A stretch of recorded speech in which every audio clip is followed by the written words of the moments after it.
It's Wednesday afternoon to you. This is Newsline, live in our United Kingdom Melody FM studios, 100.7.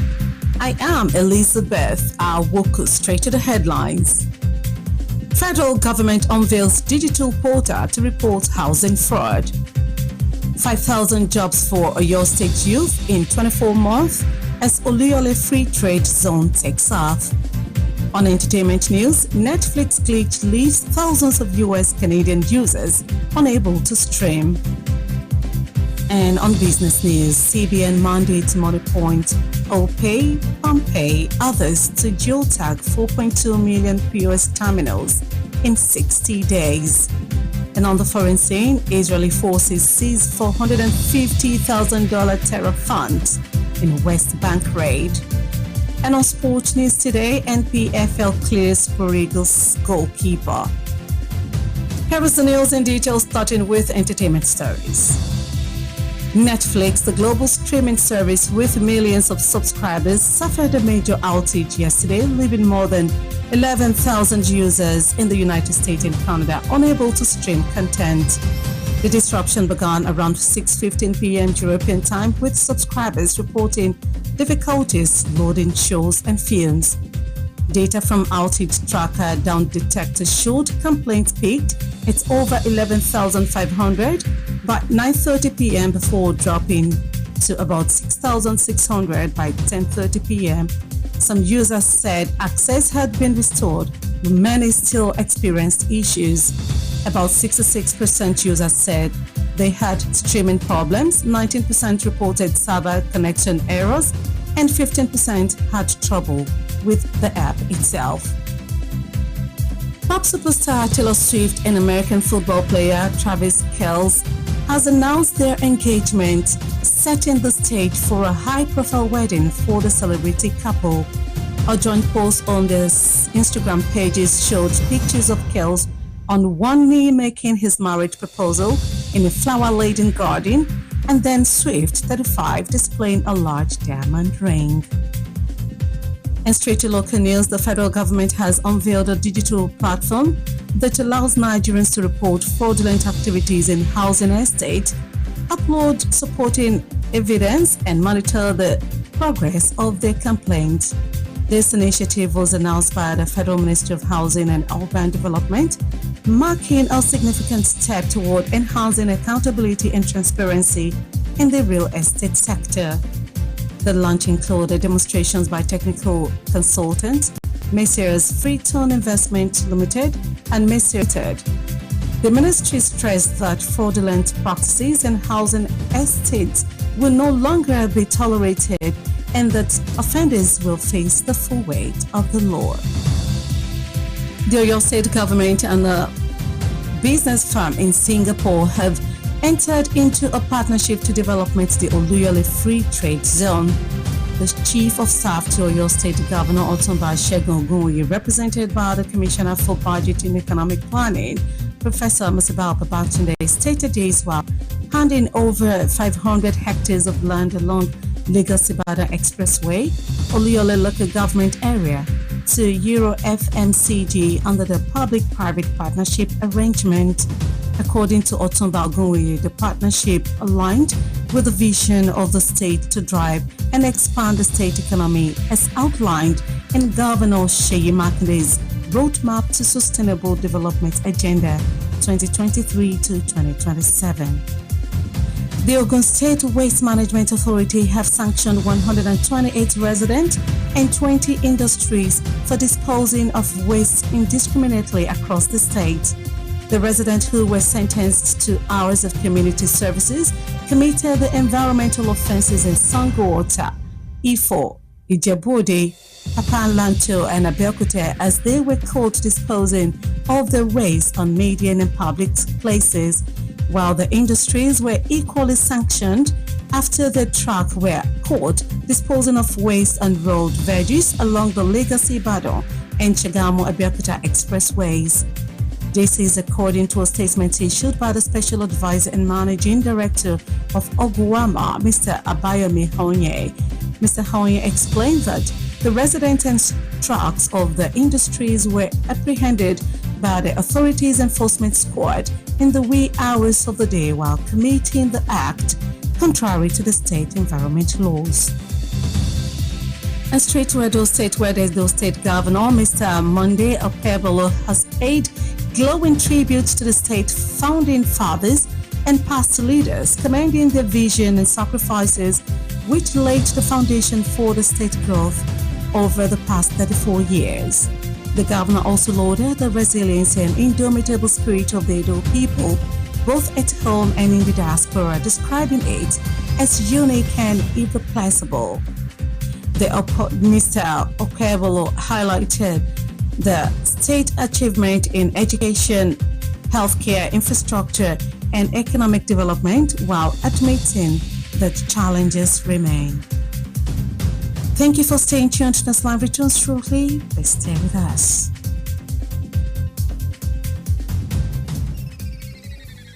Doing business without advertising is like winking at a girl in the dark. Do not be like a potential bachelor who is busy cutting an eye for a beautiful lady in a very dark room.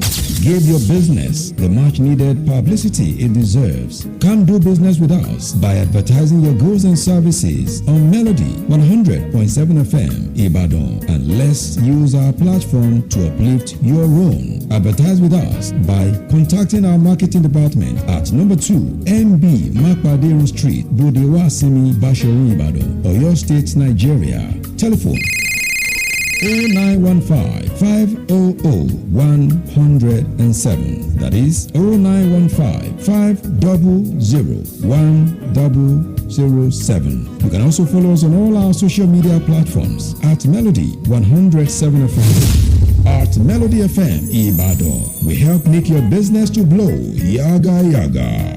Melody FM, your real home of entertainment. Stay cool, stay cool. This Melody. News on Melody 100.7 FM Ibadan.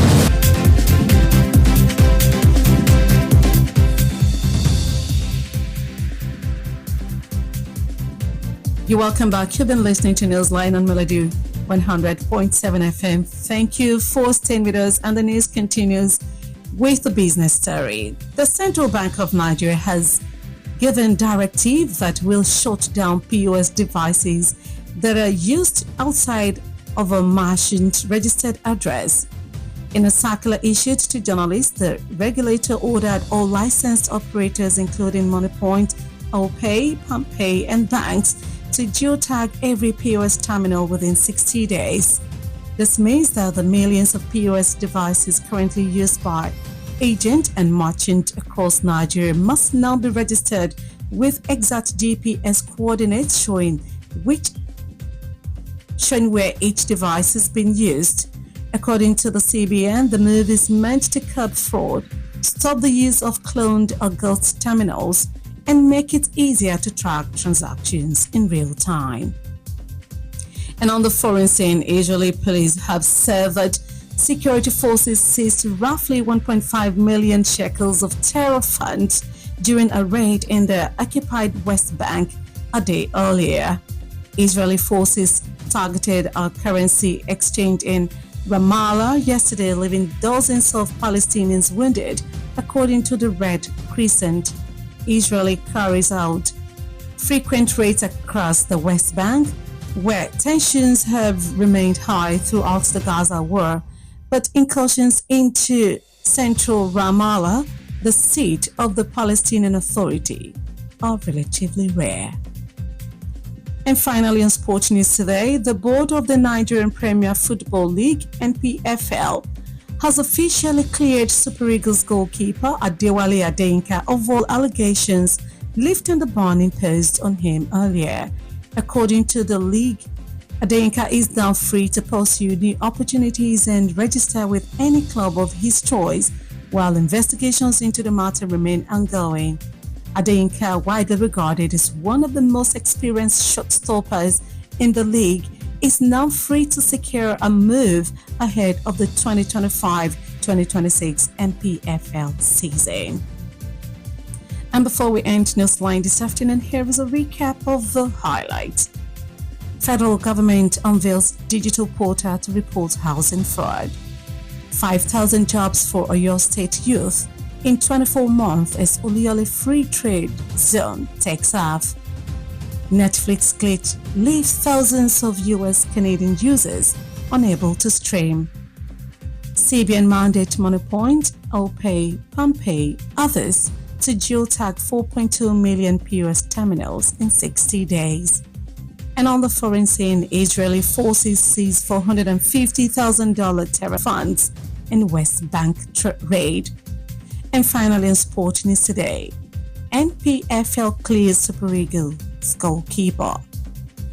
And we've come to the end of Newsline on Melody 100.7 FM. Kindly join us on our social media platforms for more news stories and excellent programming. Newsline was compiled and produced by Popola Igunfemi, edited by Timmy Tope Brema. I am Elizabeth Awuku.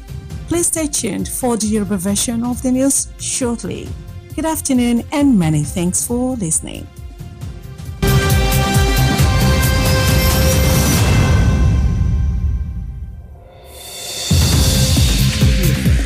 100.7.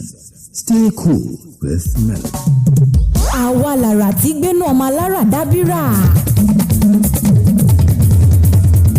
Ìkànnì Melody 100.7 FM. Àwa gangan lára. Ìkọjá bẹ́ẹ̀ Melody FM Báṣọ̀run Níbàdàn. Melody ti dóde ẹ pé kí n gbọ́. Melody ti dé omilẹ̀ títì.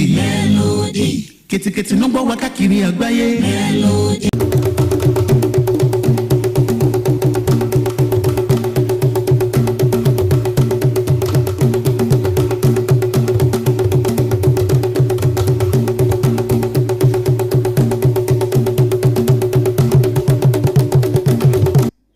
Ẹ káàsán, àkójọpọ̀ ìròyìn òun náà ló ń dé sí etí ìgbọ̀nyín láti ìkànnì Melody 100.7 FM Ìbàdàn.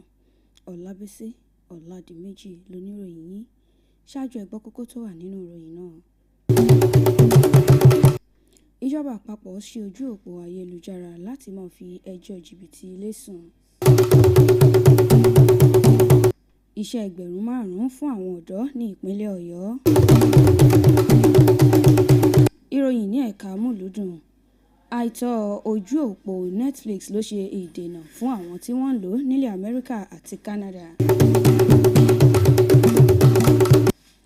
Ní ẹ̀ka okòwò, báńkì àpapọ̀ ti pa ilé ìfowópamọ́ Moniepoint, OPay àti PalmPay láṣẹ kí wọ́n mọ agbègbè tí ẹ̀rọ alágbèéká wọn tí ó ń pọ̀ owó eléyìí tó lé ní mílíọ̀nù 4.2 wà láàrin 60 ọjọ́. Ìròyìn ní ẹ̀ka eré ìdárayá, àjọ NPFL pa orúkọ aṣọ́lé Super Eagles rẹ́.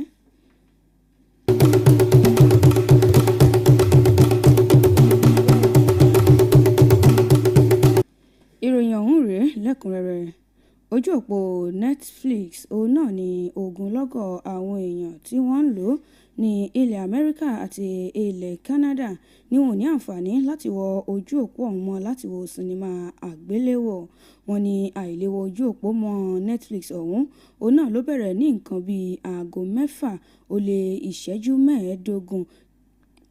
15 aago ilẹ̀ Europe, tó sì jẹ́ wípé ogunlọ́gọ̀ àwọn èèyàn tí wọ́n ń lo ojú òpó ọ̀hún òun náà ni wọ́n ní àǹfààní láti wọ ojú òpó mọ́ láti fi wo eré sinimá àgbéléwò. Wọ́n ní ọ̀pọ̀lọpọ̀ wọn bẹ̀rẹ̀ sí ní fi ẹjọ́ sùn tí wọ́n sì ń fi ọ̀rọ̀ léde sí ojú òpó ọ̀hún wípé àwọn ò ní àǹfààní láti wọ ojú òpó ọ̀hún mọ́.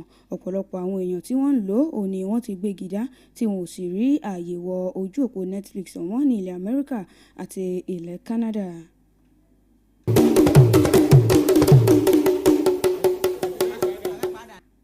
Ìjọba àpapọ̀ ti ṣe ìfilọ́lẹ̀ ojú òpó ayélujára tí yóò gba àwọn ọmọ orílẹ̀-èdè Nàìjíríà láǹfààní láti fi ẹjọ́ ìwà jìbìtì sùn lẹ́ka ilégbèé. Wọ́n mọ̀ ní àǹfààní láti fi àwòrán àti fọ́nrán tí yóò dà gẹ́gẹ́ bí ẹ̀rí hàn kí ìjọba lè gbé ìgbésẹ̀ lórí ẹjọ́ ọ̀hún. Ìfilọ́lẹ̀ yìí náà ni ẹni tó jẹ́ ilé-iṣẹ́ ìjọba tó mójútó ilégbèé àti ìdàgbàsókè agbègbè kéde. Ìgbésẹ̀ yìí ló lákin tí tí yóò sì mọ̀ ṣe àmójútó lórí àwọn tí wọ́n ń ta ilé àti yáni nílé. Ilé-iṣẹ́ ìjọba sọ̀rọ̀ ọ̀hún síwájú pé àwọn ò ní fi ààyè gba ìwà jìbìtì mọ́ ní ẹ̀ka ilégbèé. Ẹni tí ọwọ́ òfin bá tẹ̀ òun náà ni wọ́n ní yóò jò làǹbà níwájú òfin.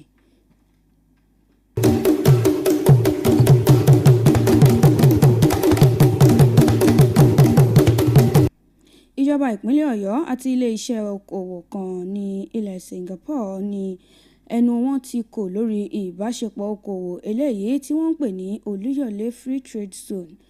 Olórí àwọn òṣìṣẹ́ ní ìpínlẹ̀ Ọ̀yọ́ sí gómìnà Ọ̀túnba Ṣẹ́gun Ògúnwùyí ní kọmíṣánná fún ètò ìṣúná àti ìlànà ọrọ̀ ajé ọ̀jọ̀gbọ́n Musibau Babátúndé ń ṣojú rẹ̀ níbi tí ó ti ń fa ilẹ̀ 500 hectares ní ojú òpópónà Èkó sí ìlú Ìbàdàn ní ìjọba ìbílẹ̀ Olúyọ̀lé lé ilé-iṣẹ́ Hero FMCG lọ́wọ́ látàrí ìbáṣepọ̀ wọn pẹ̀lú ìjọba. Gẹ́gẹ́ bí Ọ̀túnba Ògúnwùyí ṣe sọ, ìbáṣepọ̀ ọ̀hún náà ni ó wà ní ìbámu pẹ̀lú àfojúsùn ìjọba láti rí dájú pé ìdàgbàsókè bá ètò ọrọ̀ ajé ní ìpínlẹ̀ Ọ̀yọ́.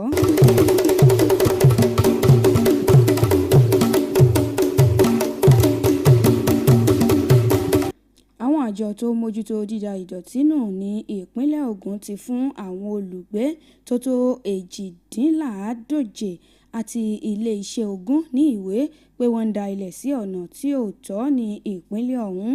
Àwọn olùgbé ni wọ́n fún ní ìdájọ́ iṣẹ́ àṣekára láàrin ìlú fún wákàtí 4. Wọ́n ní àwọn agbègbè eléyìí tí wọ́n ti ṣe ẹ̀ṣẹ̀ ọ̀hún òun náà ní Sango Ọ̀tà, Ifọ̀, Ìjẹ̀bú Òde, Pápá Láǹtò àti Abẹ́òkúta. Wọ́n mú wọn pé wọ́n da ilẹ̀ sí àárín títì àti ibi ojútáyé nígbà tí wọ́n mú àwọn ilé-iṣẹ́ pé ọkọ̀ akólẹ̀ wọn ń da ilẹ̀ sí ojú ọ̀nà Èkó sílùú Ìbàdàn àti Ṣàgámù sí ìlú Abẹ́òkúta. Èyí ló wà nínú àtẹ̀jáde tí olùbádámọ̀ràn sí adarí àjọ Okwama ọ̀gbẹ́ni Àbáyọ̀mí Hope fi síta.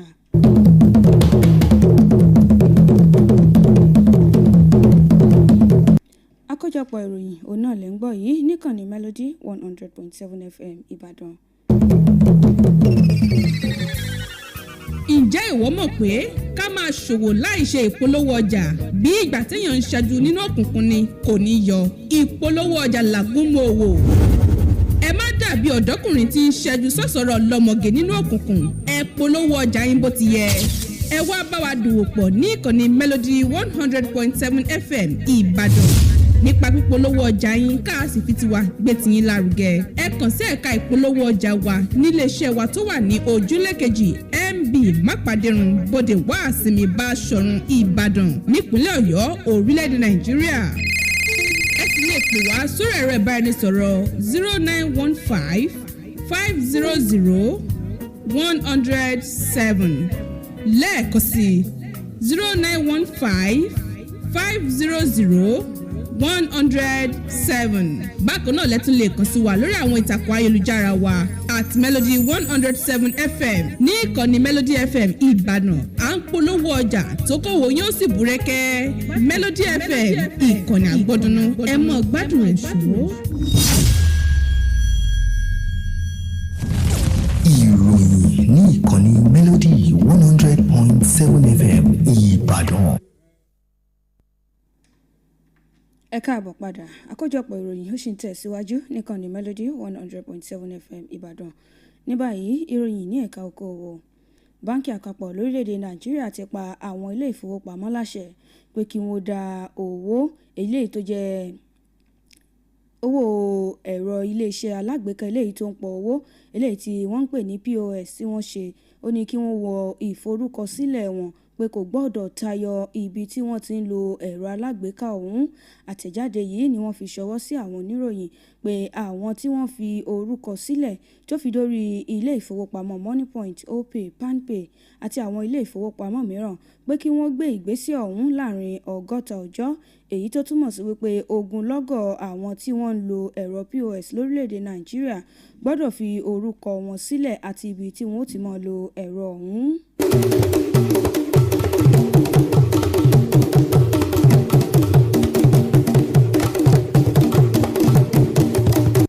Ìròyìn eré ìdárayá. Àjọ àjọ NPFL wọ́n ti kéde wípé àwọn ti pa orúkọ ẹni tí ó jẹ́ aṣọ́lé àjọ ọ̀hún Adéwálé Adéyínká. Àwọn ti pa orúkọ rẹ̀ rẹ́ látàrí àwọn ẹ̀sùn eléyìí tí wọ́n fi kàn án. Gẹ́gẹ́ bí àjọ ọ̀hún ṣe sọ, wọ́n ní Adéyínká òun náà ni ó ti wá di ẹni tí ó lè yan fanda tó sì ti ní àǹfààní sí àwọn nǹkan lóríṣiríṣi eléyìí tí ó bá wò. Wọ́n ní nígbà tí ìwádìí tó bá ṣì ń lọ lọ́wọ́, Adéyínká òun náà ni ẹni tí ọ̀pọ̀lọpọ̀ èèyàn mọ̀ sí gbajúgbajà aṣọ́lé ní fún àjọ ọ̀hún. Wọ́n ní ní báyìí ó ti ní àǹfààní láti mọ yan fanda, ṣùgbọ́n ìwádìí ń lọ lọ́wọ́ lórí àwọn ẹ̀sùn tí wọ́n fi kàn án. Kò ní jù báyìí lọ lórí àkójọpọ̀ ìròyìn fún tọ̀sán tòní, àmọ́ kí n tó máa lọ, ẹgbẹ́ àwọn kókó tó wà nínú ìròyìn tá a mú wá lẹ́ẹ̀kan sí i. Ìjọba àpapọ̀ lórílẹ̀‐èdè Nàìjíríà ṣí ojú òpó ayélujára láti máa fi ẹjọ́ jìbìtì lẹ́sùn. Iṣẹ́ 5,000 ti wà fún àwọn ọ̀dọ́ ní ìpínlẹ̀ Ọ̀yọ́. Ní ẹ̀ka múlùúdùn, àìtọ́ ojú òpó Netflix ló ṣe ìdènà fún àwọn tí wọ́n ń lò ó nílẹ̀ Amẹ́ríkà àti Canada. Ìròyìn ní ẹ̀ka okòwò, báńkì àpapọ̀ ti pa ilé ìfowópamọ́ Moneypoint, Opay àti Palmpay láṣẹ kí wọ́n mọ agbègbè tí ẹ̀rọ alágbèéká wọn ti ń pọ̀ owó tó tó mílíọ̀nù 4.2 wà láàrin 60 ọjọ́. Ìròyìn eré ìdárayá, àjọ NPFL pa orúkọ aṣọ́lé Super Eagles rẹ́. Kò ní jù báyìí lọ lórí àkójọpọ̀ ìròyìn fún tọ̀sán tòní. Ẹ má gbàgbé láti darapọ̀ mọ́ wa lórí gbogbo àwọn ìtàkùn ìbánidọ́rẹ̀ẹ́ wa gbogbo @Melody 100.7 FM Ìbàdàn. Bọ́bọ́lá Egunfẹ́mi ló kó ìròyìn ọ̀hún jọ. Tèmítọ́pẹ́ Ibrahim ló ṣe àtúntò rẹ̀. Ọlábísí Ọládìméjì ló mú ìròyìn ọ̀hún wá sí etí ìgbọ̀yín. Ẹ káàsán lẹ́ẹ̀kan sí. Ẹ ṣé tẹ́ ń gbọ́ ìkànnì Melody